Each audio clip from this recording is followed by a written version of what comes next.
Global warming has not accelerated temperature rise in the bulk atmosphere in more than 2 decades, according to a new study funded by the Department of Energy.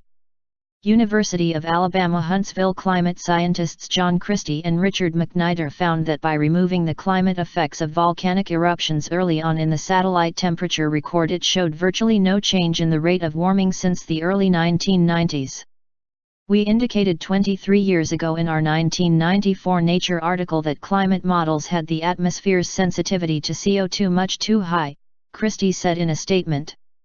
This recent paper bolsters that conclusion.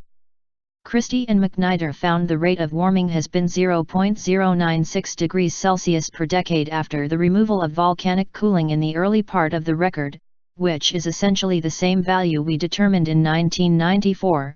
Using only 15 years of data. The study is sure to be contentious. Christie has argued for years that climate models exaggerate global warming in the bulk atmosphere, which satellites have monitored since the late 1970s. Christie, a noted skeptic of catastrophic man-made global warming, said his results reinforce his claim that climate models predict too much warming in the troposphere, the lowest 5 miles of the atmosphere. Models are too sensitive to increases in carbon dioxide concentrations in the atmosphere, he said. From our observations we calculated that value as 1.1 C, almost 2 degrees Fahrenheit, while climate models estimate that value as 2.3 C, about 4.1 degrees Fahrenheit, Christie said. While many scientists have acknowledged the mismatch between model predictions and actual temperature observations, few have really challenged the validity of the models themselves.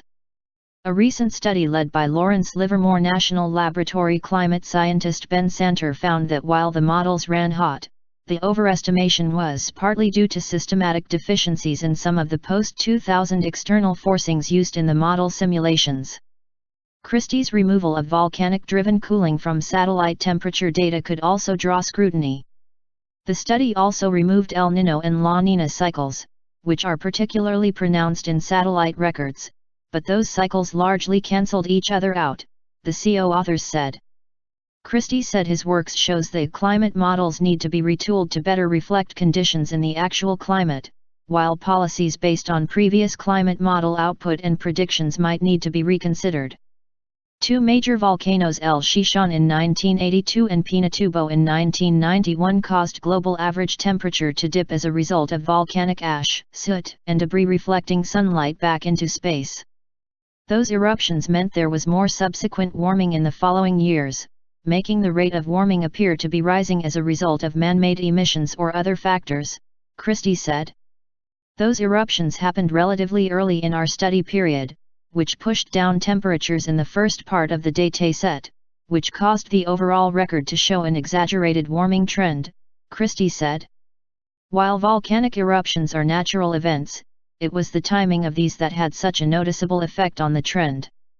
If the same eruptions had happened near the more recent end of the dataset, they could have pushed the overall trend into negative numbers, or a long-term cooling, Christie said.